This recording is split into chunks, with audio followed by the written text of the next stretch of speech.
majority, 75% of votes. This is kind of what we're seeing now. You're still not advised and you're not supposed to be driving through this water. The motorcycle units are out here. There's cops on bicycles, all stage ready if anything does go south. There were multiple arrests in this bust, and Wild West Wildlife Rehabilitation Center took in 170 fighting roosters. Fans are going to be back tomorrow for Game 3. Businesses say they're ready for the extra rush of customers, and like fans, they're expecting a big win tomorrow night. This is a big corn maze. It's 20 acres. I did a little bit of math to put that into perspective. That's nearly 15 football fields. Some residents are frustrated with Excel's decision, leaving them literally and figuratively in the dark. This new aircraft gives the team more flexibility in time-critical situations. As for children under the age of 13, they must be wearing the life jacket when the vessel is underway. Each Christmas box is tailored to each individual child. It includes things like toys and games to toiletries like body wash. Take what you need and give what you can. That's the motto of B's Neighborhood Pantry. Ask Coach Tank what he would like hearing people to know about deaf culture. We begin tonight with huge developments in a story we've been following closely.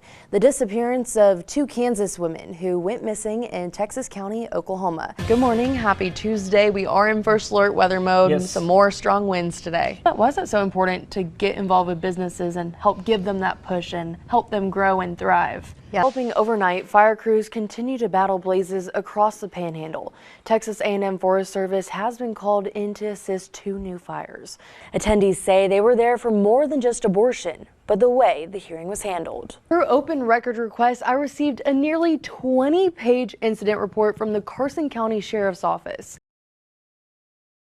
This is the harsh reality for many in Scotts Acres. Their homes now turned to ash. But for one homeowner, he had to watch it all burn while saving others. Charles is a hero. Charles Clark is a volunteer firefighter and responded to the largest wildfire in state history. His home was in the path of the flames. We did not have the resources here to save my house or any of the ones that we lost. We were able to save some houses. My neighbor's house included. That neighbor is Chanel Young. Although her home is standing, she did lose some items like her shed. And this thing was full of so much stuff, my kids' stuff, my wedding stuff. But she says it's nothing compared to Charles losing his home.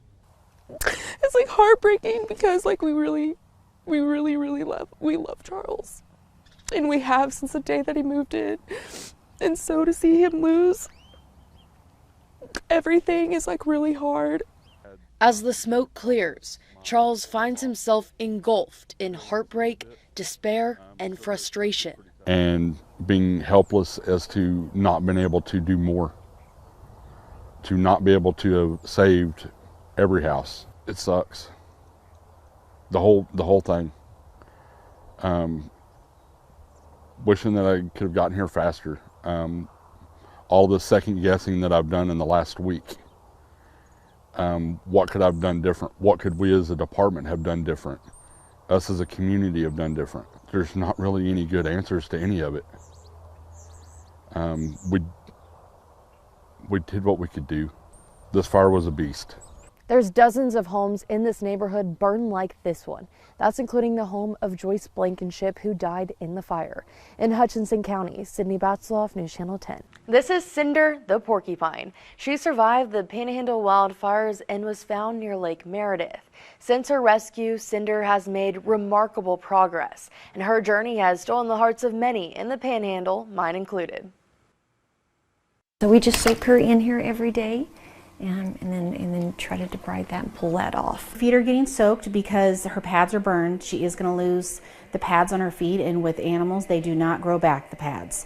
She'll likely have calluses, Dr. Wolf said. The fire also had burned her nose and around her chin.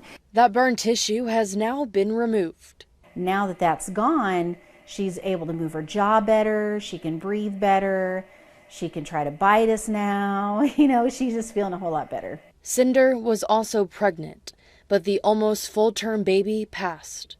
When we saw the baby out of the embryonic sac, it looked like it could have got up and took off running. They're born with their eyes open, had all of its fur. It was precious. It was a little girl. She weighed 3.5 ounces. They gave her a name, Ember, and those ashes are going to be used in one of the trees that we plant at the Education Center. With the amount of damage that she sustained with losing the baby, you would think a lot of animals would give up, and she has not. Cinder is a fighter, a true testament to the resilience of the Panhandle. She's like a little bright light in all of this, and even though her journey is not easy and it's hard, she just brings a little bit of joy through all of that. Not only has Cinder stolen the hearts of the Panhandle, we've got people from Ireland and the UK and South Africa and Australia reaching out, people sending socks for her feet. These specialized little booties with traction so she doesn't slip. A t-shirt fundraiser has also begun, already raising nearly $20,000. As for Cinder's future, it is likely she won't be able to be released back into the wild.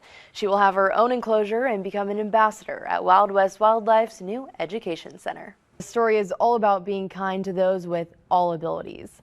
11-year-old Shaden Walker has struggled his whole life making friends. He has ADHD, ODD, and is on the spectrum. His mother says all that has played a part in him being bullied. What's up, man? Hi. Shaden Walker had no idea going to this neighbor's door would change his life. I just wanted to see if you knew any kids around like 11 or 12 maybe, because I need some friends, like really bad. Although the Ray family doesn't have any kids Shaden's age, they posted the video to TikTok and it blew up. They also started a GoFundMe raising nearly $40,000.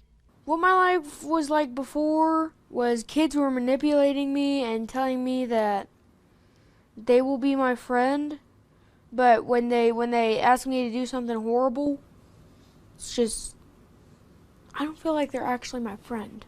Before going viral, Shaden didn't have the confidence to be himself. He stems very hard. He flaps his arms and he makes noises that a lot of people have made fun of him. So he told me, I just deal with the pain of just holding it in so that I don't get made fun of because of it. And that hurt. That broke my heart. But now, my self-confidence has gone through the roof. If you can be the one to stand out and, help somebody else, set that trend, make that the trend to be set, to not be a bully. Shaden's mom hopes his story brings attention to an issue so many face. He's been hospitalized because the bullying was so bad and he felt so isolated. If you see it, just advocate for that person. Just be there for that person. Do not let that person suffer. Shaden wants to leave everyone with this message. How would you like it if someone were to bully you? How would that make you feel? That's a wonderful story. I love seeing that big, bright smile. Now, they did raise about $40,000. Did he say anything about what he wants to spend that money on? Yeah, we talked about it, and his mom said too, Shaden's just such a giving boy. He said he was offering people on the phone, oh, if I get this money, I'm going to give you some of it. He said he wants to give it to charity. He said he's going to keep some for himself. I know he's going tomorrow to get some new shoes, so. He does have a big heart, no doubt about that. How's he responding to all this attention? He looked actually pretty comfortable in front of the camera today. Yeah, well, he said his self-confidence has really gone up, and he says he's already gone out in public. People have recognized him. I mean, now he has millions of friends from all across the world. I mean, someone commented from Australia.